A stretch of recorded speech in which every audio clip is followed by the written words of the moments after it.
cerrar sus micrófonos para que podamos iniciar. Antes de iniciar y darle la palabra a la maestra Hortensia, les quiero compartir una apreciación. Miren, este ciclo de conversatorios, ¿por qué y para qué aprender geografía e historia? Es parte de la oferta formativa que tenemos en la Secretaría de Educación para el año 2021. Este curso se llama El aprendizaje de la historia y la geografía estatales. La entidad donde vivo, Colima, para maestras y maestros de tercero de educación primaria. Este curso lo pueden tomar todos los que están aquí presentes el día de hoy y que estuvieron en la sesión pasada. Aún que no se hayan inscrito, si ustedes quieren participar, háganoslo saber, porque al final del curso les vamos a otorgar una constancia con valor. Ahorita tenemos inscritos 200 compañeros en este curso, entre maestros y maestras, asesores, directores, supervisores. Pero si alguien de ustedes quiere participar, puede hacerlo con mucho gusto y podemos compartirlo con Fernando Hessler, que es el responsable de la formación continua de las maestras y maestros. Si ustedes así lo desean, yo le pediría de favor a los jefes de sector que nos pudieran pasar una relación de las maestras, de los maestros, de los directores, de los asesores y de los supervisores que quisieran. ¿Por qué? Porque miren, esta es la segunda sesión del curso y la próxima semana, en el tercer conversatorio, tendríamos la tercera sesión, o sea, que ustedes ya le van ganando. Ya nos quedarían, regresando de vacaciones, otras 7 sesiones, si no me equivoco, y ustedes pudieran conocer un poco más y comprender un poco más la metodología, el enfoque, los contenidos que se están tratando en el libro de tercero, pero además podrían tener acceso a esa constancia. Yo me quedo con esta información y le pediría a la Hortensia que pudiéramos iniciar ahora sí el segundo conversatorio, sin antes solicitarles nuevamente a todas y a todos que puedan cerrar sus micrófonos para iniciar. Por ahí Yadira Benuto tiene abierto su micrófono. ¿Lo pueden cerrar, por favor? Gracias. Adelante, Hortensia. Muchas gracias a todas y a todos. Bienvenidos. Muchas gracias, maestra Meche. Muchas gracias. Bueno, pues buenos días. Me da mucho gusto estar de nuevo aquí con todas y todos ustedes. Pues les damos la bienvenida a este segundo conversatorio. Ya lo decía la maestra Meche, este es un ciclo de conversatorios. Tendremos 3. El primero lo tuvimos el miércoles pasado y este ciclo se llama ¿Por qué y para qué aprender geografía e historia? Justamente como lo mencionaba la maestra, estos 3 conversatorios enmarcan esta propuesta de formación del curso Comprender y Aprender Historia y Geografía Local y Regional a partir del nuevo libro de texto gratuito Colima, la entidad donde vivo, que está dirigido específicamente a maestras y maestros de tercer grado, pero que por supuesto todas las personas interesadas podrán tomar, justo como la maestra lo acaba de mencionar. Creo que es un tema en el que todas las personas que estamos trabajando en educación deberíamos estar interesadas justo por las reflexiones que tuvimos aquí el miércoles pasado. Como recordarán, la pregunta que fue nuestro eje el miércoles pasado fue ¿por qué y para qué aprender geografía e historia? Y bueno, encontramos muchas respuestas, seguramente ustedes las recordarán, algunas respuestas de corte teórico, algunas respuestas de corte práctico.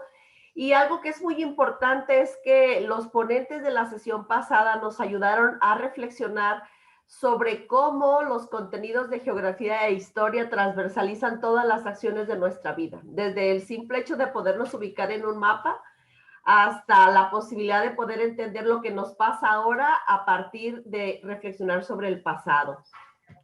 En ese sentido, entonces, hoy estamos en el segundo conversatorio y para este segundo conversatorio tendremos una pregunta que también va a ser muy importante y sobre la que estaremos reflexionando. La pregunta es, ¿cuáles son las orientaciones pedagógicas y didácticas de la asignatura Colima, la entidad donde vivo? Para continuar con esta reflexión y que podamos tener herramientas para que nuestra mediación docente sea cada vez de mayor calidad y que también podamos tener elementos para nuestra vida cotidiana. En esta mañana nos acompañan también 4 especialistas. Tendremos la oportunidad de aprender muchísimo, estoy segura. Y bueno, tengo el gusto de presentárselos.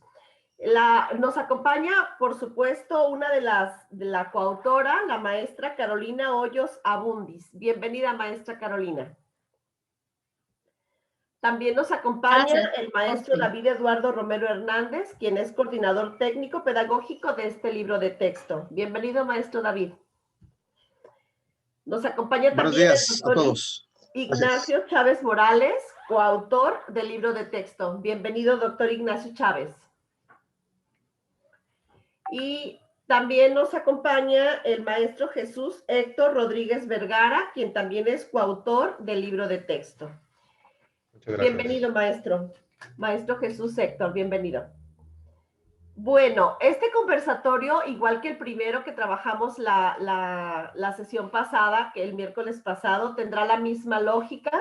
Habrá un primer momento donde la y los ponentes tendrán un máximo de 10 minutos para compartirnos sus reflexiones sobre las orientaciones pedagógicas y didácticas de la asignatura. Y luego pasaremos a un segundo momento donde tendrán de 3 a 4 minutos para concluir o para hacer algún cierre sobre algo que les parezca relevante que podamos reflexionar al final a nivel de conclusiones. Entonces, para comenzar, vamos a dar la palabra a la maestra Carolina Hoyos Abundis, quien es coautora del libro de texto. Bienvenida, maestra. Adelante. Gracias, Orte. Buenos días a todos. Es un gusto estar aquí con ustedes el día de hoy y compartir pues parte de nuestra experiencia en relación a la elaboración del libro. Me voy a permitir hacer la presentación de este curso que, como ya la maestra Meche mencionó, se llama, es un curso de formación continua y se llama El aprendizaje de la historia y la geografía, la entidad donde vivo, Colima. Y como ya lo mencionó la maestra Meche, es un libro que está dirigido a maestros de tercer grado de primaria, pero se abrió la convocatoria para directores, asesores técnico-pedagógicos, supervisores y para cualquier docente que quiera aprender sobre la historia de Colima y conocer más a profundidad nuestro libro, ¿verdad? Este libro de todos los colimenses. Bien, pues adelante, Héctor. El propósito de nuestro curso, Héctor, el propósito de nuestro curso es que los participantes analicen y reflexionen sobre el enfoque, la estructura, la metodología de la evaluación del nuevo libro de historia de tercer grado de educación primaria como una estrategia para mejorar la enseñanza y aprendizaje en el campo de la historia y la geografía de nuestro estado. Al igual que la asignatura, el libro retoma las líneas o ejes de análisis que fundamentaron el diseño de nuestra asignatura, que serían, Héctor, la primera, que tiene que ver con las implicaciones teórico-prácticas sobre el enfoque crítico y los principios pedagógicos de la asignatura de historia y de geografía en tercer grado. La otra línea de análisis son las estrategias de planeación para el desarrollo y evaluación del proceso de enseñanza-aprendizaje de la historia y la geografía. Todo va enfocado a tercer grado. La tercera línea de análisis es la estructura, contenidos, rutinas de aprendizaje, recursos didácticos que consiguen las secuencias didácticas y el enfoque de evaluación del libro de texto de esta nueva asignatura de tercer grado, Colima, la entidad donde vivo.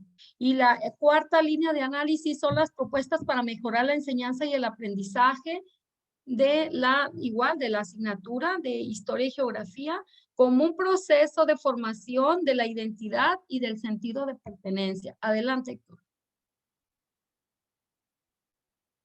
La justificación, pues ya el primer conversatorio lo iniciaron los compañeros que participaron en él y partieron de la pregunta, ¿historia para qué? ¿Por qué y para qué enseñar la historia? Y esta pregunta ha sido el punto de análisis y el punto de partida para la construcción de este curso. ¿Por qué la historia? ¿Para qué la historia? Nos ha permitido partir y destacar la importancia de conocer el pasado para para comprender el presente y sin determinismos tener una esperanza en un futuro mejor. Estos son las tres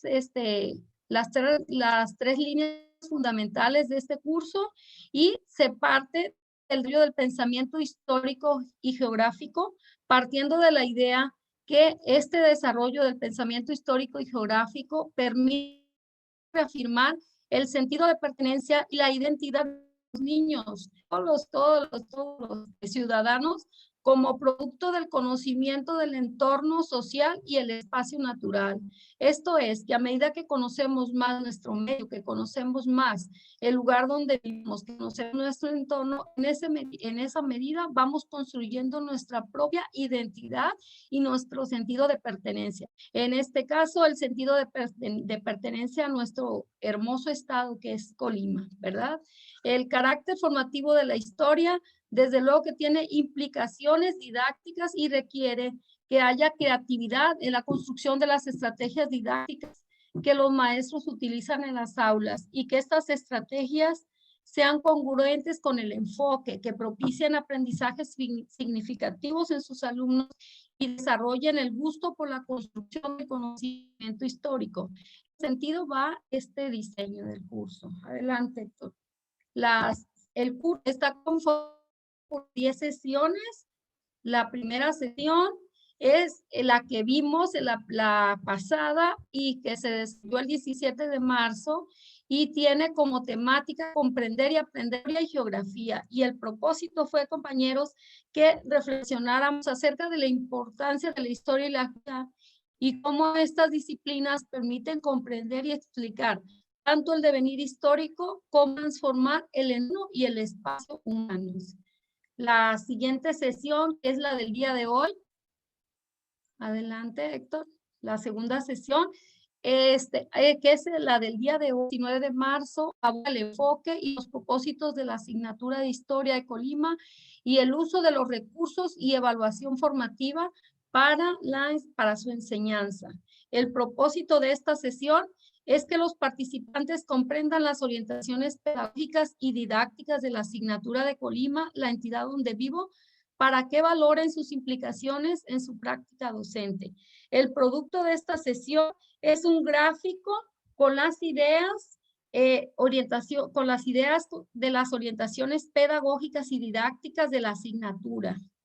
La siguiente sesión, que se verá el día 23 de marzo, sesión 3, aborda la estructura general del libro de texto, los bloques, las lecciones, los proyectos y otros elementos didácticos. Esta sesión ya entra de lleno a la parte didáctica del manejo de las lecciones, pero de una manera muy general. Y el propósito es que analicen, valoren y compartan sus hallazgos y apreciaciones sobre los diferentes componentes que conforman el libro de texto. Los productos de la sesión 3 son la presentación diapositiva sobre elementos estructurales del libro de texto y la planeación, implementación y evaluación de una de las lecciones de los bloques 1 y 2 con sus alumnos, integrando evidencias sobre el trabajo realizado, evidencias y testimonios del proceso de aprendizaje. Quiero enfatizar que este es el propósito de todo el curso, ¿sí? Es el producto final del curso. La tiene como propósito que los profesores y desde luego los participantes de este curso reflexionen acerca de los usos didácticos de los croquis a partir de la revisión de las secuencias del bloque 1 del libro de texto, con la finalidad de que integren su práctica en la asignatura. Aquí, compañeros, nada más aclarar que los productos son opcionales. El único producto que se va a entregar es el producto final. es el diseño de una secuencia didáctica, su implementación y evaluación y las evidencias que acabo de mencionar. Y todos estos productos son productos parciales que les pueden ayudar a tener un mayor conocimiento sobre las lecciones, un mayor conocimiento sobre el libro, pero de ninguna manera son obligatorios, ¿sí? Queda a decisión y a criterio de los participantes elaborar los productos o no. En este caso, la sesión 4, el producto es la elaboración de un croquis en el que aparezcan ubicados lugares relevantes y la ruta que siguen para llegar al registro de una ruta. Por ejemplo, aquí en este croquis es el camino que sigue Sonia, que viene en el libro, para llegar al Parque Regional y Metropolitano de la ciudad de Colima. Pero es opcional. La sesión 5, Héctor. ¿Sí me pone la sesión 5? Por favor. Ok. El propósito de la sesión 5 es que los profesores reflexionen acerca de la importancia de valorar la riqueza cultural de la entidad con la finalidad de que sean capaces de generar el interés entre sus alumnos acerca de las costumbres y tradiciones de las familias y la población colimense en general. Para no entrar en detalles, cada maestro, cada coordinador de cada sesión va a enfatizar en los productos y continúo con la sesión 6. La sesión 6 tiene como propósito que los profesores analicen el uso de las imágenes en el bloque 2 del libro de texto, Mi entidad, como una herramienta para el desarrollo de la ubicación espacial y temporal. Y ahí nos permitimos poner, no sé si ubican, alcanzan a distinguir las imágenes, la piedra lisa en dos momentos, y lo podemos apreciar en dos momentos históricos distintos. Lo podemos apreciar por los trajes, por la forma, las imágenes de la forma que visten las personas y también por los cambios que ha habido en el paisaje. Entonces, la sesión 6 se va a centrar en eso, en el uso de imágenes para el trabajo de la historia. Avanzamos a la sesión 7. La sesión 7 tiene como propósito que los participantes desarrollen el plan de acción ante situaciones de riesgo. Y aquí pues hay una imagen que pusimos del volcán que viene en el libro, y pues los niños trabajan con un proyecto sobre un plan de acción. Hay que hacer ante situaciones de riesgo, y esta temática la vamos a ver en la sesión 7. En la sesión 8, en la sesión 8 tenemos como propósito el contenido de las secuencias didácticas del bloque 3 para comprender qué aspectos se deben analizar en la enseñanza y en los aprendizajes esperados. El otro propósito es que comprenda la importancia de la línea del tiempo como recurso didáctico para favorecer la comprensión del tiempo histórico. Y ahí pues vemos otro recurso didáctico que es precisamente la línea del tiempo, y sobre eso se va a trabajar en la sesión 7, en la sesión 8. La sesión 9. La sesión 9 tiene como propósito que analicen, valoren y compartan sus hallazgos y apreciaciones sobre estos dos recursos didácticos, el uso de mapas y los materiales recortables del libro. Y finalmente, la sesión 10. La sesión 10 es la presentación del plan de clases sobre alguna lección o proyecto del libro de texto.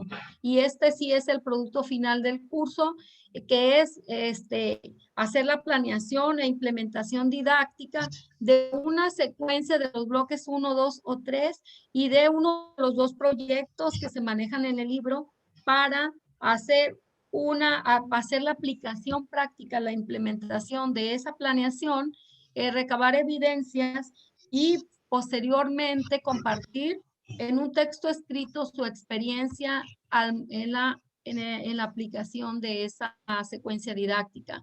Y pues como aquí se menciona, el propósito es desarrollar una experiencia de aprendizaje problematizador como estrategia para incluir nuevas formas de planear, desarrollar y evaluar procesos de enseñanza centrados en el aprendizaje para las asignaturas de Historia y Geografía Regional.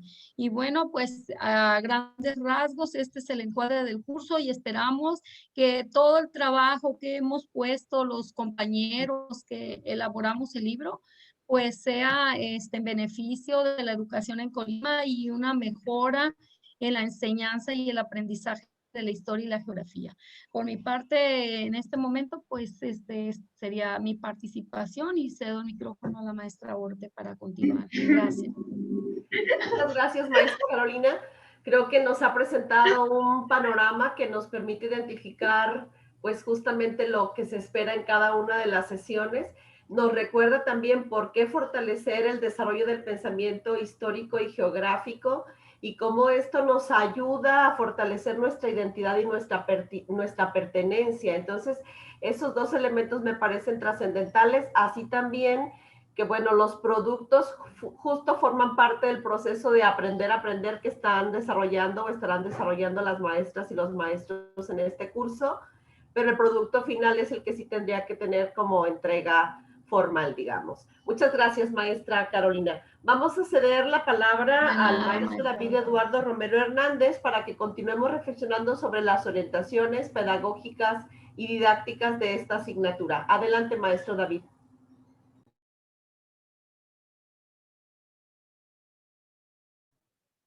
Hola, buenos días a todos. Deseo se encuentren bien ustedes y sus familias. A mí me toca comentar brevemente algunos contenidos que tienen que ver con los propósitos generales de la asignatura. Para ello hemos separado algunas diapositivas que ahorita nuestro compañero Héctor nos va a presentar. Bueno, antes de iniciar propiamente con los propósitos de la asignatura, quisiera comentar de manera muy breve una panorámica sobre lo que ha sido el propio libro de historia y geografía. Todo objeto tiene una historia detrás de sí, incluyendo el propio libro que hoy nos reúne, ¿no? Bueno, en este caso, aludo a varias producciones en el sentido de que desde 1959 ya había un espacio profeso para el trabajo con la historia y la geografía en educación primaria, en aquellos libros de la madre patria. Héctor, no sé si puedas ponernos la diapositiva. Gracias. La anterior. Esa. Hubo una serie de trabajos importantes. En Colima incluso tenemos el trabajo realizado por el profesor Ricardo Guzmán Nava, que de manera particular escribió una historia y una geografía de Colima, en la cual algunos de nosotros, aquellos que nacimos en los 60, ya hace mucho tiempo, aprendimos y tuvimos un primer encuentro con la madre, con nuestra matria, nuestra parte cercana, que es Colima. El texto de geografía de Colima era realmente, estaba muy bien logrado.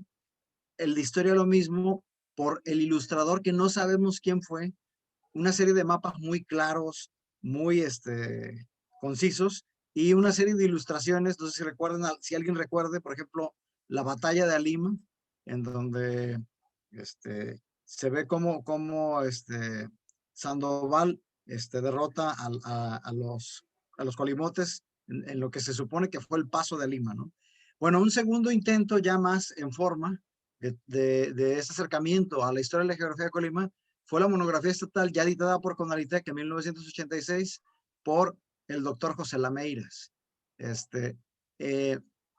Enseguida, años después, en el 94, ya hubo un primer concurso con la reforma educativa de Carlos Salinas, en donde se construyó por primera vez 32 libros al mismo tiempo, pero escritos por equipos desde las propias entidades. En el caso de Lameiras fue designado por alguien en el centro para escribir este texto, Y en este caso, un grupo de estudiantes de maestría, en aquellos años ganamos la propuesta y escribimos Colima, Historia y Geografía en la Entidad. Este libro estuvo vigente hasta 2011, en que de nueva cuenta otro equipo de maestros de primarias y de secundarias, un total de 6 integrados, liderados por el maestro José Alcibiades Garfias, escribimos el texto que se llamó Colima, Estudios de la Entidad donde vivo, y que estuvo vigente, sigue vigente hasta estos momentos, ¿no? Y tuvo una reedición y una actualización en 2014. Hubo un cuarto intento que no cuajó, que es el de Historias, Paisajes y Convivencia en mi localidad, en 2017, dentro de lo que vino siendo esta reforma educativa del sexenio pasado, y que de alguna manera tenía una buena intención, tratando de integrar elementos de historia, geografía y formación cívica y ética, y pero que por cuestiones distintas ya no se llevó a cabo. Y si nos vamos a la siguiente diapositiva, ahí tienen ustedes este desarrollo histórico. En la diapositiva anterior podían ver ustedes la portada de Guzmán Nava, y aquí está la portada de La Meiras, Colima, mar y palmeras al pie del volcán, historia y geografía de tercer grado, y Colima, la entidad donde vivo, que fue el último texto y que estaba vigente hasta el ciclo escolar anterior, ¿no? Y nos vamos a la siguiente, Héctor, por favor. Este es el desarrollo histórico de nuestra asignatura. Aquí pueden ver ya entonces la portada actual, y los propósitos generales de la asignatura siguen de alguna manera siendo los mismos, en el sentido de buscar hilos vertebradores que acerquen a nuestros niños a la comprensión tanto de los fenómenos sociales, a partir de lo que es la historia y la geografía, en este caso a partir de un ámbito muy cercano que es la localidad. Les recuerdo brevemente que ya saben ustedes que el enfoque de historia, tanto de historia como de geografía, parte de lo cercano hacia lo lejano. De tal manera que en la asignatura de historia, en primero y segundo grado, vemos elementos que tienen que ver con la historia personal del niño, la historia de su familia y la historia del barrio, la historia de la comunidad.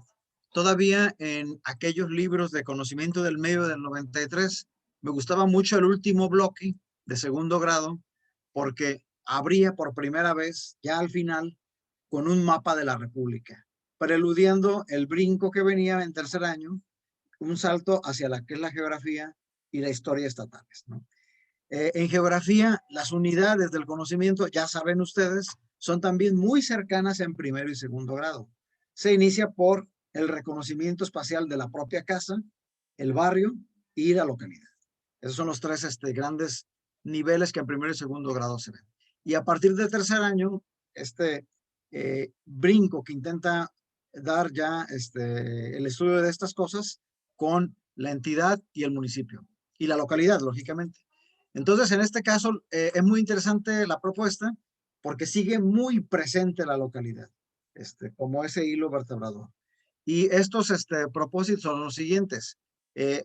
Buscar que nuestros alumnos intenten desarrollar nociones y habilidades temporales y espaciales para comprender los procesos históricos y la interacción de las personas con el espacio geográfico, que reconozcan algunas características físicas y sociales de la localidad, junto con la identificación de sus interacciones y procesos de cambio a lo largo del tiempo.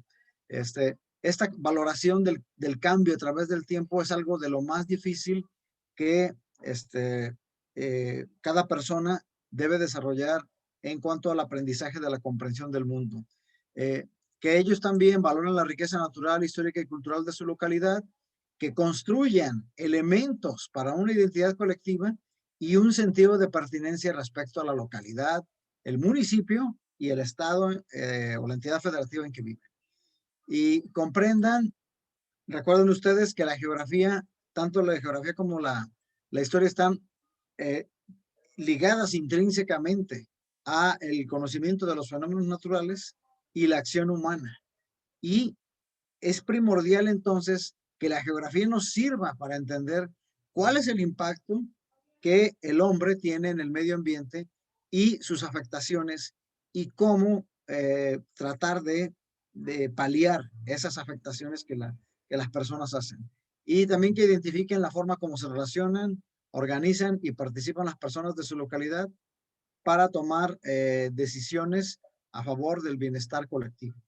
Estos serían los propósitos generales de nuestra asignatura y como ya veremos en la siguiente sesión, a partir de su estructura veremos que cada una de sus 14 lecciones divididas en 3 bloques y apoyadas con 2 proyectos de trabajo permiten que los alumnos construyan este tipo de elementos que les permitan, muy importante, no solamente comprender y entender lo que está sucediendo con ese medio ambiente que las rodea, con ese devenir histórico de su comunidad, sino que les ayude a mejorar y transformar, trascender esos elementos de su propio medio ambiente. En lo personal, el lema de la Universidad Pedagógica Nacional para mí siempre ha sido muy significativo, porque recuerden ustedes que el lema de esta institución es educar para transformar. Bueno, lo que se busca aquí es lo mismo, que ellos no comprendan solamente lo que les rodea, sino que desde esta edad tan corta, 8, 9 o 10 años, inicien aportaciones para mejorar ese medio que les rodea. Recuerden ustedes que una persona solamente está completa hasta que aporta algo en bien de los demás. Muchas gracias. Muchas gracias, maestro David. Qué interesante haber podido analizar juntos este devenir que de manera muy sintética nos ha compartido.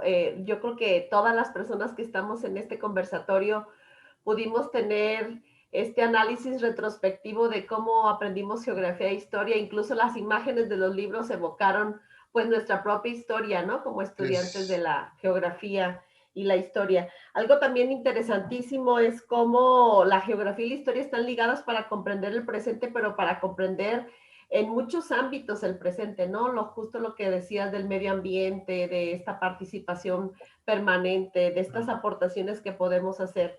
Entonces, en ese sentido, pues, muchísimas gracias, maestro David. Vamos a darle la palabra ahora al doctor Ignacio Chávez Morales, quien también es coautor del libro de texto. Adelante, doctor. Muy buenos días, gracias maestra Tenchita. Es un gusto estar participando en este evento tan importante que tiene que ver pues con el proceso educativo en nuestro estado.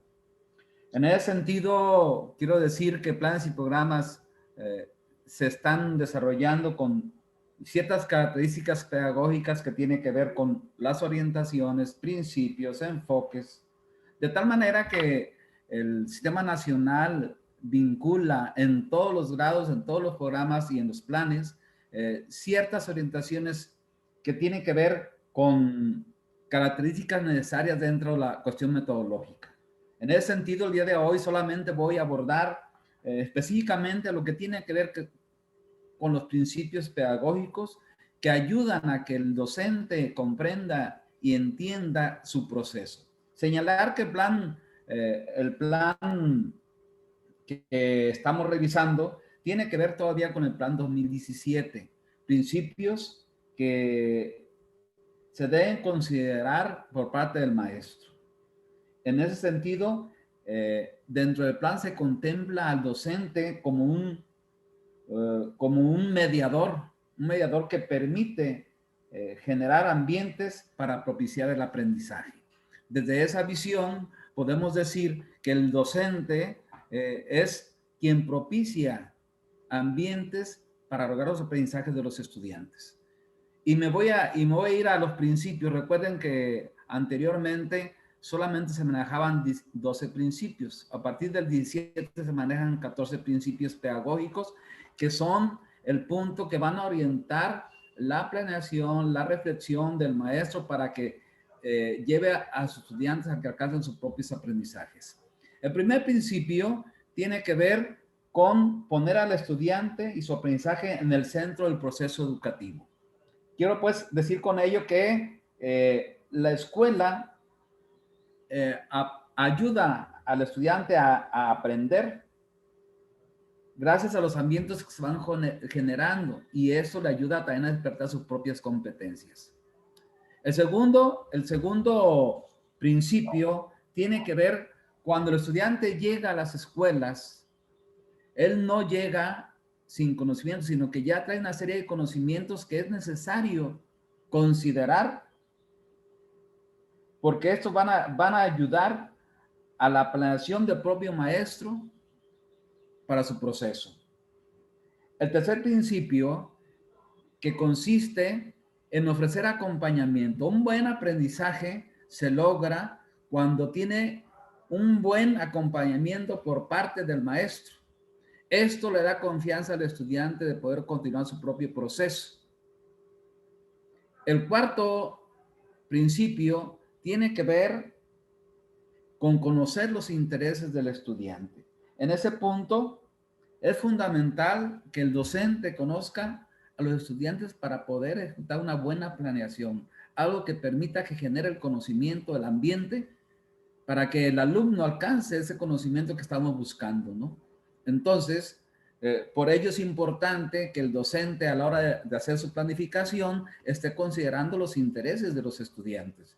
Y como es lógico, y como ustedes lo saben todos, es importante entonces conocer a los estudiantes desde sus diferentes puntos de vista, ¿no?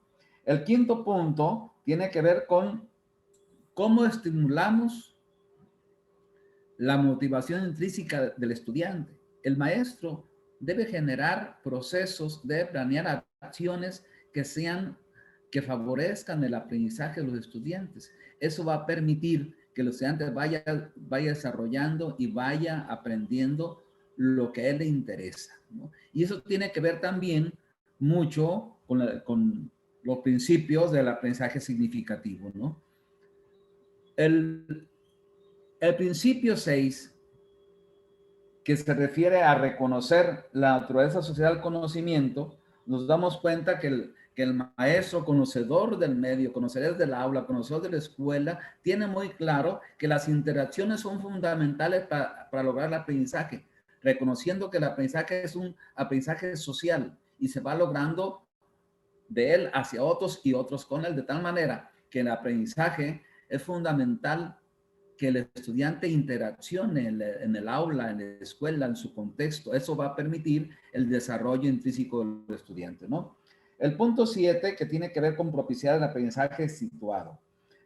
Sobre todo en esta área y en este libro, se rescata mucho el punto que tiene que ver con aprendizaje situado. Es un aprendizaje que se logra en el contexto. Es un aprendizaje donde se rescata la cultura, la interculturalidad, de alguna manera genera en el propio estudiante irse identificando y logra darse cuenta que existen otros como él, que van logrando procesos de aprendizaje a través del tiempo, ¿no?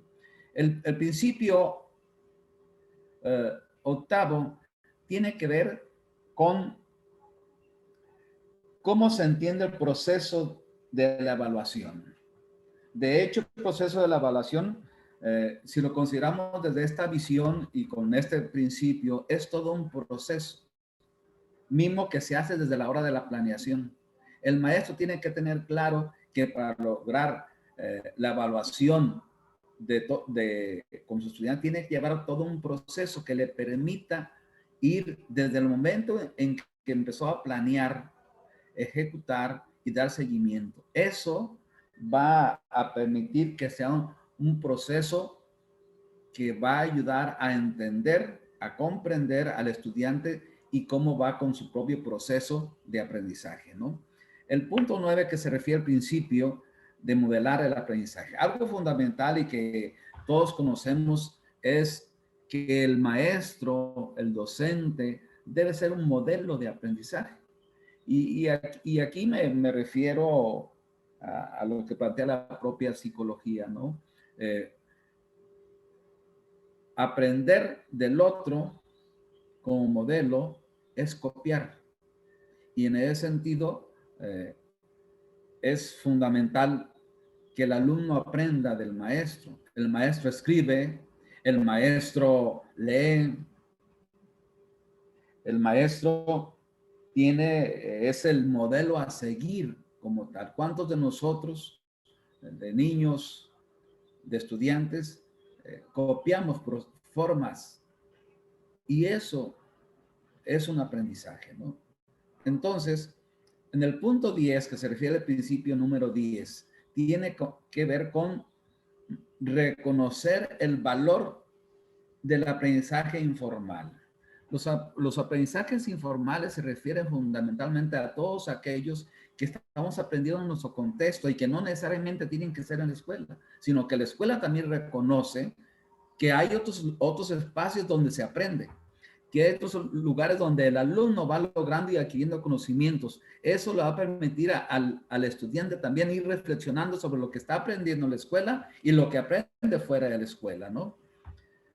Por otro lado, hay un punto fundamental que maneja planes y programas que tiene que ver con el principio número 11, que se habla acerca de la interdisciplina. Esta materia, como todas las demás, se van entrelazando lo que va permitiendo que se vaya generando un eje transversal en las diferentes materias y que los aprendizajes que el alumno va adquiriendo de una materia también los puede ir utilizando en otras materias, ¿no?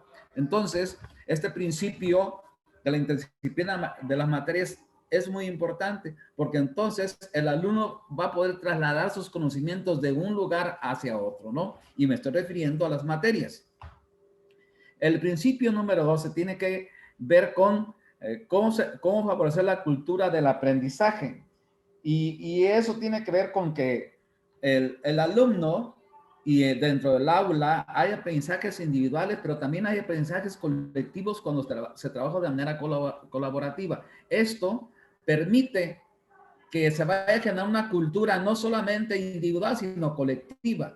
Y eso va a llevar a que el alumno reconozca que entre los otros también hay conocimiento y que esa cultura de ir aprendiendo de los demás y favorecer, generar toda una cultura donde el compañero, el igual, va desarrollando procesos de aprendizaje igual que los de él como estudiante. Entonces, por ello es importante el principio número 13 que tiene que ver con reconocer la diversidad en el aula. Y me refiero a la diversidad como una forma de aprender de cómo el maestro va preparando sus clases y esa forma de ver tiene que ver mucho con la inclusión, evitando los prejuicios por parte del maestro para abordar y tratar a todos los estudiantes de manera igualitaria. Eso también fortalece la visión del estudiante en proceso. ¿Por qué? Porque va a ayudar a entender que él es igual a todos. Entonces, el conocer y reconocer la diversidad ayuda también a que el estudiante se sienta parte de, y como tal, él va logrando formar una identidad en ese espacio, ¿no? Por último, el último principio que tiene que ver con los principios pedagógicos es entender la disciplina de cómo se apoya el aprendizaje. Si bien es cierto para esto, el estudiante, dentro de su proceso y dentro de la organización del maestro, poco a poco va autorregulando su forma de ver el mundo, va autorregulando su forma de proceder.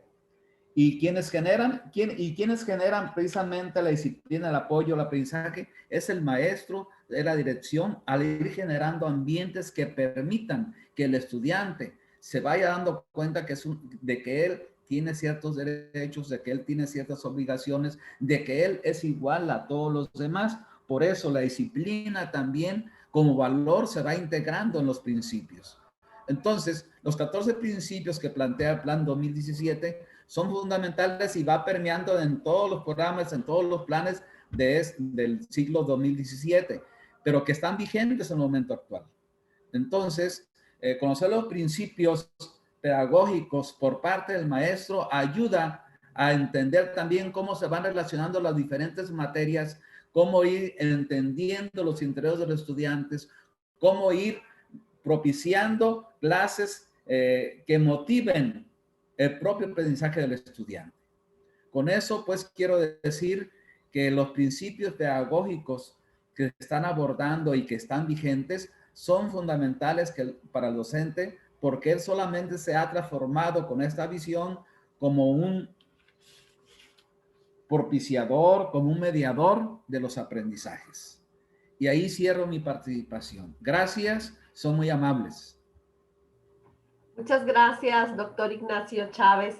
Pues sin duda ha sido muy interesante recorrer estos 14 principios que creo que deberían ser como los ejes rectores en nuestras reflexiones cuando planeamos nuestra práctica docente.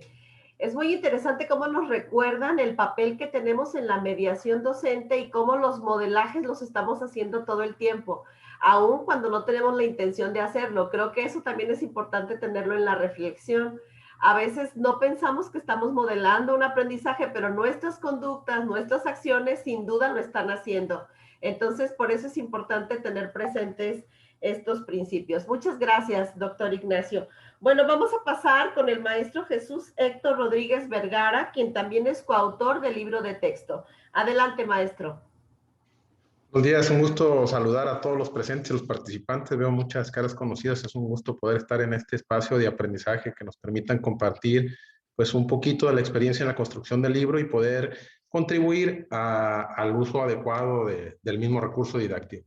Bueno, iniciar comentando que el enfoque de la asignatura, ¿sí?, tiene relación con la forma de concebir la intervención de los procesos de enseñanza-aprendizaje para de alcanzar determinados fines formativos. Y esto tiene que ver con el tipo de actividades, las experiencias que se pretenden que el alumno desarrolle y viva, y esto para contribuir al logro de los propósitos educativos. También tiene que ver con las formas de intervención entre ellos.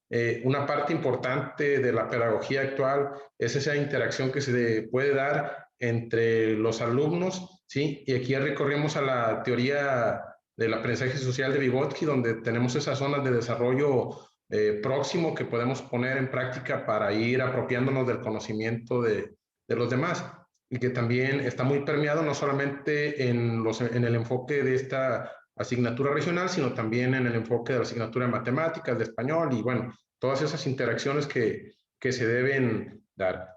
Aquí un punto importante es que si el maestro logra comprender el enfoque de la asignatura, va a lograr enfocarse y dirigir la enseñanza hacia determinado fin. Si el maestro no comprende los enfoques de las asignaturas, no solamente de esta, sino de los demás programas, pues reduce las posibilidades de alcanzar los propósitos educativos. Por eso es importante que se analicen, que se comprendan, que se reflexionen, y también no solamente decir lo que el libro es único y que el libro es el que determina totalmente la enseñanza, ¿no? Aquí también entra la oportunidad y la creatividad del maestro para poder ir complementando las actividades que vienen aquí plasmadas, ¿no? Y bueno, dentro de los rasgos principales que podemos encontrar, viene lo relacionado con la exploración, conocimiento y exploración de los contextos y realidades locales y regionales, que esto significa dar la posibilidad a los alumnos de desarrollar las capacidades para el pensamiento geográfico y el pensamiento histórico. Aquí la finalidad es que comprendan el espacio geográfico y comprendan también el tiempo histórico, y no nada más llegar al proceso de comprensión o a la parte taxonómica de la comprensión, sino también alcanzar una habilidad cognitiva superior que tiene que ver con la reflexión de esos aprendizajes, ¿verdad? Entonces, aquí es importante construcción de nociones de tiempo, espacio y cambio, continuidad de las situaciones que se presentan, identidad colectiva y pertenencia. El alumno que no conoce sus orígenes, pocas posibilidades tiene de identificarse con esa colectividad, con esa región o con esa localidad. Entonces, aquí se parte del espacio geográfico inmediato. Veíamos que en grados anteriores entra la familia, la colonia, el municipio, y aquí entramos ya con el análisis de la cuestión relacionada con el estado de Colima, que eso le va a permitir generar identidad. También se habla de un aprendizaje situado que tiene que ver con partir de situaciones concretas y cercanas a la realidad donde se desenvuelve el niño. Entonces, se analizan datos relacionados con la cantidad de población, con las formas en que se interactúa, con los medios rurales y urbanos, los recursos naturales con los que se cuenta, la organización social que se tiene en el Estado, y eso es importante para que también el alumno comprenda esta parte de conocimiento, ¿no? También se habla de promoción de relaciones interculturales, que significa propiciar el conocimiento, respeto y valoración de la diversidad cultural del entorno local, regional y estatal. Que vean que hay veces la gastronomía, las costumbres, algunas prácticas familiares divergen de un municipio a otro o divergen de una colonia a otra, ¿sí? Entonces, aquí es importante que analice pues cómo se dan esas relaciones interculturales y sobre todo valoren esa diversidad, ¿no? La diversidad de riqueza y también lo es para las cuestiones del aprendizaje. Bueno, también dentro del enfoque didáctico de la asignatura se pretende un desarrollo continuo de capacidades. ¿A qué capacidades nos referimos? Bueno, principalmente al pensamiento crítico, ¿no? Es fundamental desarrollar el pensamiento crítico en los alumnos, no solamente a través de esta asignatura, sino a través de todas las asignaturas del currículum para formar alumnos que sean creativos, que sean innovadores, que sean capaces de resolver problemas, que sean capaces de fortalecer su autonomía intelectual, su libertad, su compromiso con el conocimiento, su compromiso con el entorno, con la ecología, que pueda aprender a valorar las situaciones que se dan en su entorno y también al cuidado de los recursos naturales, porque también vemos que en la actualidad pues nos hemos visto afectados por ese daño ambiental que a veces en la producción de algunos bienes y servicios pues se daña la cuestión ecológica. Y en el libro se contemplan preguntas o bueno, actividades, y dentro de esas actividades vienen preguntas de reflexión para favorecer el pensamiento crítico, como ¿por qué son así las cosas? ¿Puede ser de otro modo? ¿Quién está interesado en que las cosas sean así? ¿Es verdad lo que se dice o se basa solamente en lo dicho? Y aquí, bueno, pues se trata principalmente de favorecer el pensamiento crítico para que ellos analicen la realidad inmediata. También hablamos de empatía para que los alumnos puedan comprender sentimientos, ideas o razones de personas y sean capaces de colocarse en su lugar para poder desempeñarse de mejor manera y en esas interacciones interactuar más afectivamente y más empáticamente, solidarizarse con ellos. La otra capacidad que se busca desarrollar es el diálogo y la participación. Los alumnos deben de intercambiar expresiones, opiniones, expresar sus ideas, escuchar con atención los puntos de vista de los demás y tomar acciones colectivas y compartir decisiones comunes para influir en los asuntos que les competen. De hecho, en algunas de las situaciones didácticas viene en una lección que se analiza el tema del agua, donde los pobladores de una localidad dicen que se debe de dar prioridad a que el agua llegue a los riegos, pero otra parte de la población dice que se debe dar prioridad a que llegue a las casas y las escuelas, y entonces se abre como una especie de conflicto cognitivo para que debatan, analicen sus argumentos, sus respuestas y puedan llegar a esa parte del diálogo y la participación. Que el diálogo es fundamental para resolver conflictos, y sobre todo en estos tiempos donde las cuestiones emocionales nos hacen reaccionar de manera adversa, ¿sí? Paso a otro punto, ¿sí? Que es importante, que tiene relación con el enfoque de la evaluación. Bueno, abordo de manera rápida las orientaciones didácticas antes de pasar aquí. También se nos habla de experiencias y saberes previos. Muchas de las lecciones tienen en un inicio la parte de actividades de exploración de conocimientos previos. ¿Cómo se exploran principalmente los conocimientos previos? Bueno, los conocimientos previos tienen una premisa. Para poderlos explorar se tiene que partir de preguntas, ¿sí? Preguntas guiadas, lluvia de ideas, preguntas literales, preguntas de reflexión. Entonces, la mayoría de las estrategias de exploración pues, tienen que ver con las preguntas. Yo quiero explorar conocimientos previos, tengo que hacer preguntas y debo de conocer qué tipo de preguntas son las más adecuadas para poder explorar yo ese conocimiento previo de los alumnos, con base a esas características que yo conozco de mi grupo. También habla de tener investigación guiada. Una parte importante es que se hagan investigaciones. Los niños, por su naturaleza, tienden a ser curiosos. Desafortunadamente, el mundo de los adultos los limita a esa curiosidad. Si un niño observa un avión que va pasando por el cielo, se quedan mirando, deteniendo, viendo la trayectoria, analizando hacia dónde va, los ruidos que produce. Un adulto no, un adulto, si un niño le dice, ¿hay un avión? Ah, sí, es un avión. ¿Sí? Entonces, como que de adultos perdemos esa parte de curiosidad y hay que explotarla, ¿no? A ver, ¿por qué sucede así? ¿Qué más pudieras conocer? Y entonces eso nos puede orillar a generar trabajo de investigación. También se habla de un trabajo colaborativo y cooperativo, donde tengan que trabajar en equipo, trabajar en plenarias, en pequeños grupos, precisamente para poder aprovecharse eso que decíamos de la psicología social, ¿no? De las zonas de desarrollo próximo.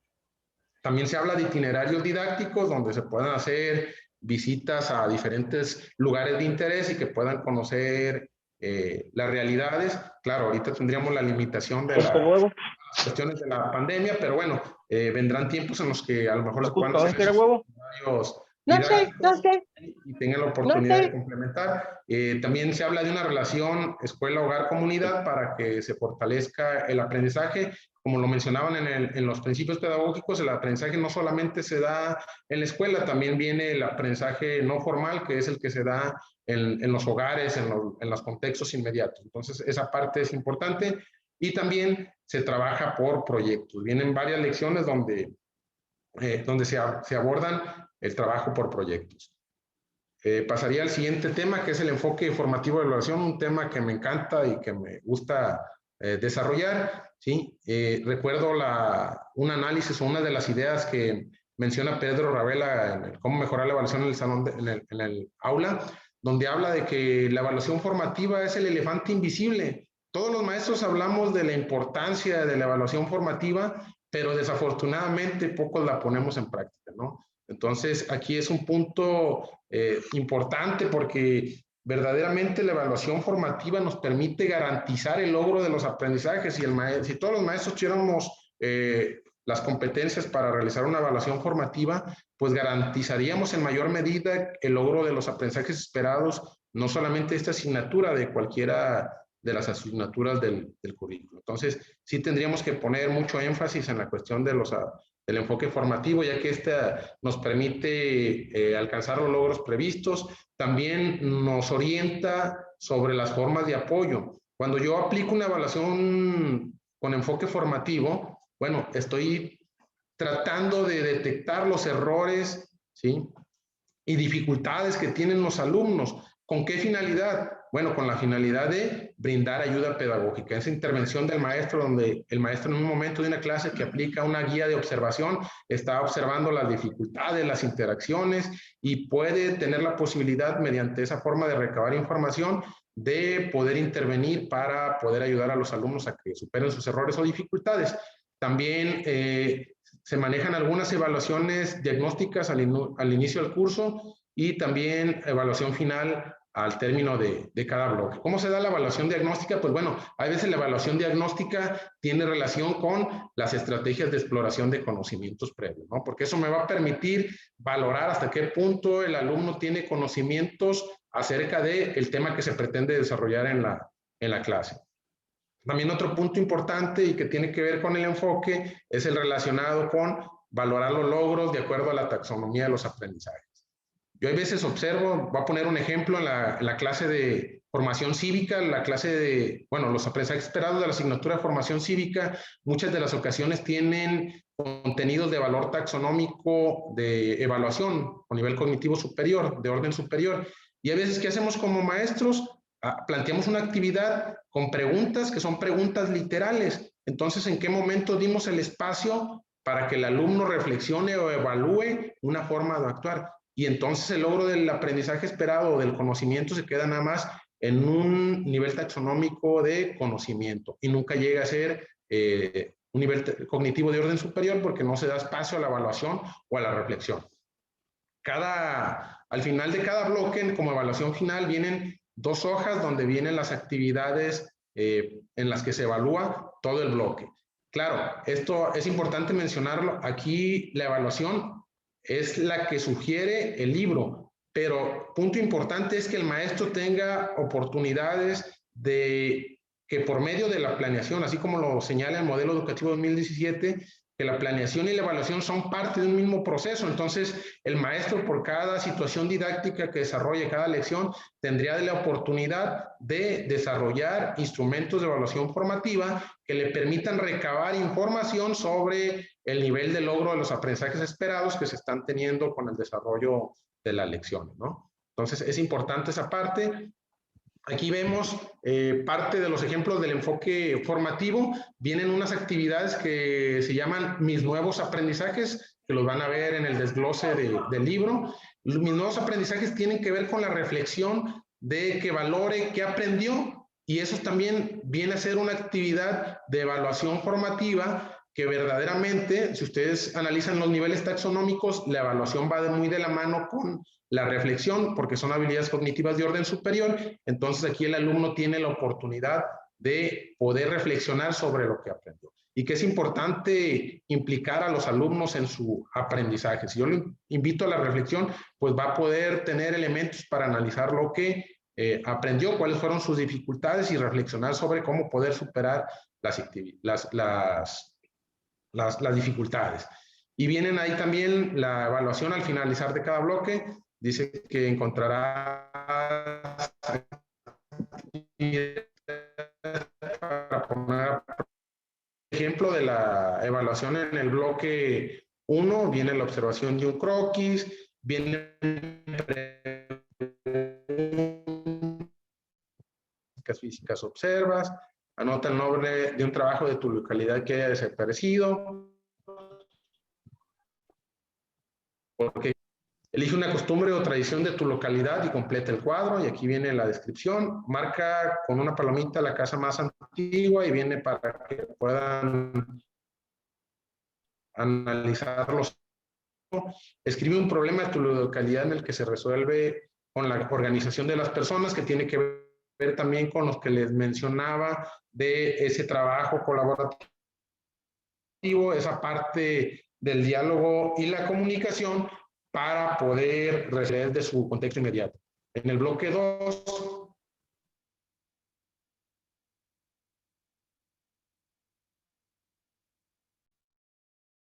creo que tenemos un problema con el audio del maestro Jesús Héctor. Maestro Jesús, ¿nos escucha? Estamos teniendo problemas con su audio.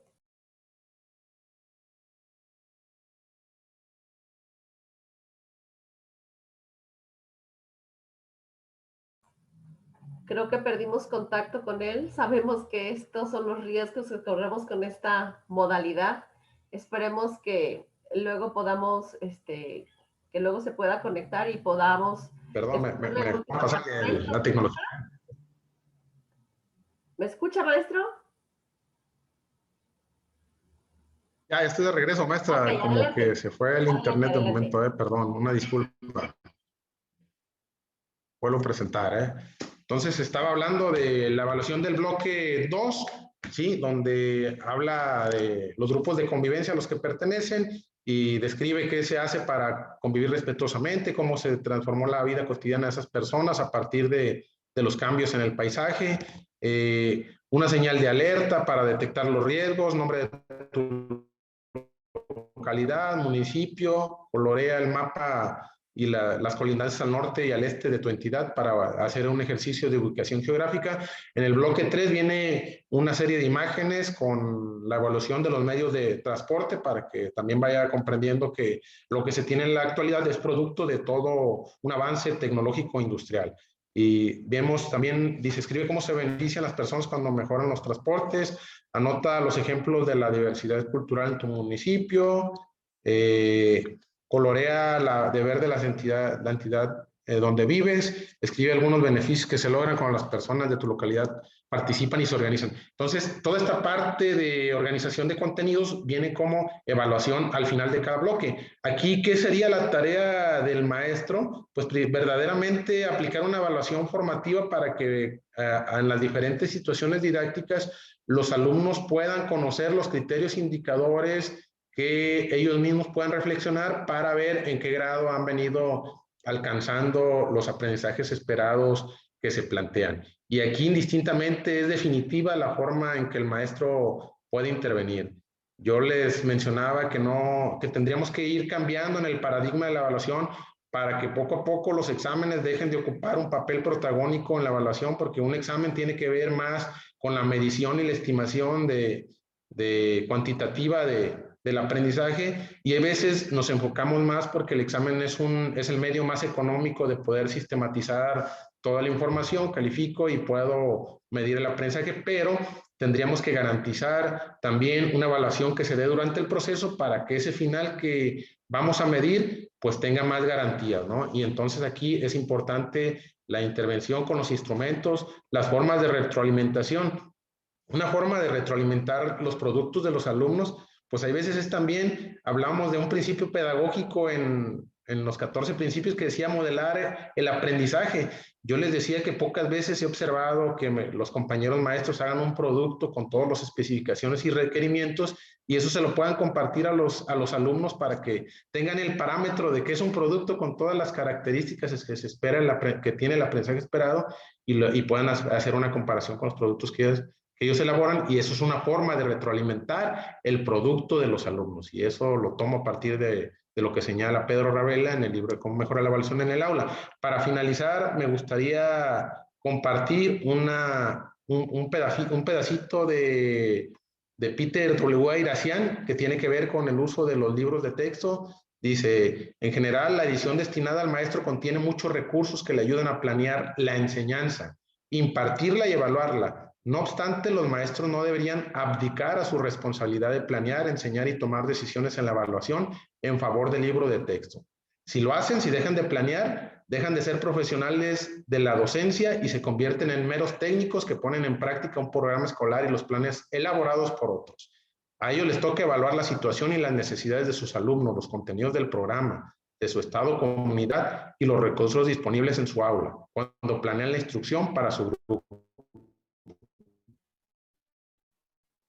Las decisiones sobre lo ni estén en mejores condiciones de plantear e impartir una enseñanza adecuada a las necesidades de sus alumnos.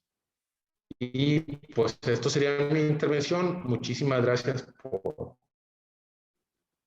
Muchas gracias, maestro Jesús Héctor Rodríguez. Adelante, agradezco mucho sus orientaciones, que me parece muy, muy relevante que haya centrado su análisis en la parte didáctica y también en enfatizar por qué quienes estamos frente a grupo tenemos que conocer el enfoque de las asignaturas, porque no es lo mismo crear un ambiente de aprendizaje para matemáticas que para ciencias, que para historia o geografía. Entonces me parece muy, muy interesante cómo nos han podido platicar y particularmente en este momento cómo nos han invitado a que se fomente el aprendizaje colaborativo, esta capacidad indagatoria, este aprendizaje situado, realmente muy, muy interesante. Muchas gracias. Bueno, hemos terminado la primera parte del conversatorio, tenemos algunos comentarios, se han seleccionado los que pueden darnos más información a todas y todos los que estamos participando.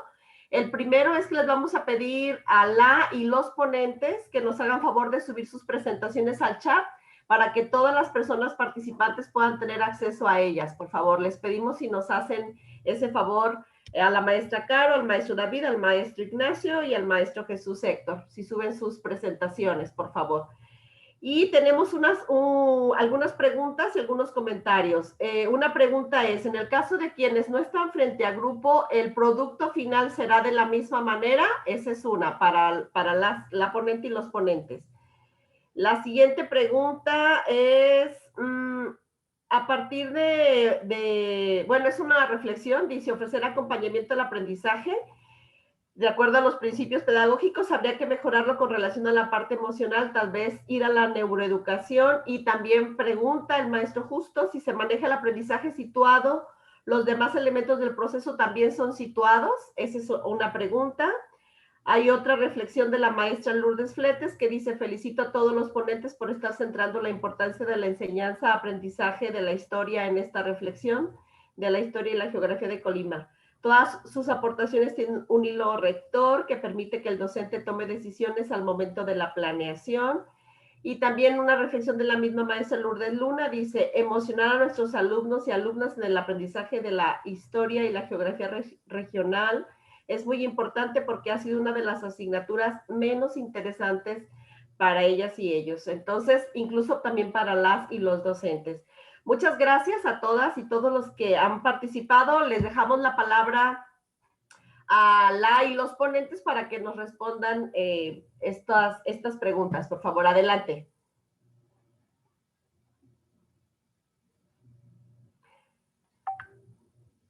¿Quién la va a responder de los cuatro? Sobre el aprendizaje situado, maestra Tenchita. Adelante. Hay una pregunta que dice que si el aprendizaje situado, bueno, lo que plantea Frida Díaz Barriga, precisamente ella habla que los aprendizajes todos son situados, porque se logra trasladar los aprendizajes adquiridos a otros espacios similares. Lo que provoca entonces, según ella, es que el aprendizaje situado ayuda a la construcción del propio conocimiento y no solamente en lo individual, sino también en lo social. Por lo tanto, entonces, el aprendizaje situado es social, es cultural, ¿sí? De tal manera que permite precisamente que el alumno, en este caso de la materia de historia y geografía del libro de tercer grado, por eso se inicia en un contexto. Los aprendizajes situados se inician en contextos relevantes y la significación que se logra con ellos permite ir a la reflexión y el análisis crítico de la persona y eso le permite ir adquiriendo mejores procesos educativos. Esa sería mi respuesta en cuanto a la pregunta que si el aprendizaje situado sí, es situado cuando se tiene también la capacidad de trasladar los conocimientos que tengo hacia otros espacios, hacia otras materias, de tal manera que me permita que ese conocimiento de alguna manera siempre será significativo. Esa es mi respuesta. Muchas gracias, doctor Ignacio. Hay otra pregunta que quedó pendiente, que es, ¿qué pasa con el producto final en el caso de las y los directores? ¿Cuáles serían como sus características? ¿O serían las mismas características de las maestras y los maestros frente a grupo? Maestra Hortensia, si me permite. Adelante, maestro David. Adelante, David. Bueno, sería ideal que este producto final, los directores, como orientadores principales de prácticas didácticas y educativas en sus centros de trabajo, además de llevar a cabo la carga tan compleja de la administración y el control de su escuela, pues pudieran darse un tiempo y tratar de trabajar con los alumnos de tercer grado de manera directa una de estas secuencias didácticas. En mi caso, yo cuando he estado como director o como supervisor, siempre me he dado el tiempo de trabajar directamente con alumnos algunas clases, porque siempre se puede hacer un tiempo. Eso sería lo ideal, pero si el director no puede llevar a cabo esta secuencia, entonces lo que pediríamos es que observara a su maestro de tercer grado cómo da la clase y cuáles son los resultados que obtuvo con sus alumnos. Y en un registro y a partir de recabar algunas evidencias de esa clase, ese sería su reporte final. Aunque lo ideal sería que el director se diera un tiempo, insisto, para trabajar directamente con sus alumnos, como varios de ustedes, estoy seguro, lo hacen. No solamente con historia, sino con diversas asignaturas. Muchas gracias, maestro David. Bueno, le solicitaban al maestro Jesús el libro, pero creo que ya lo puso en el chat. Y bueno, hay otra pregunta para la y los ponentes, es los maestros que estamos o las maestras que estamos en otro grado, ¿debemos aplicar la secuencia en tercer grado? Adelante, David. Ajá. Bueno, como se abrió este curso para todos los grados, lo cual es importante porque las el sentido de trabajo que tiene la asignatura de tercer grado, sus orientaciones didácticas, el manejo del enfoque, muchas de los elementos que acaba de comentar Héctor y los principios pedagógicos que comentó Nacho, y algunos elementos que Caro tocó, se replican en todos los grados, inclusive en secundaria, ¿no?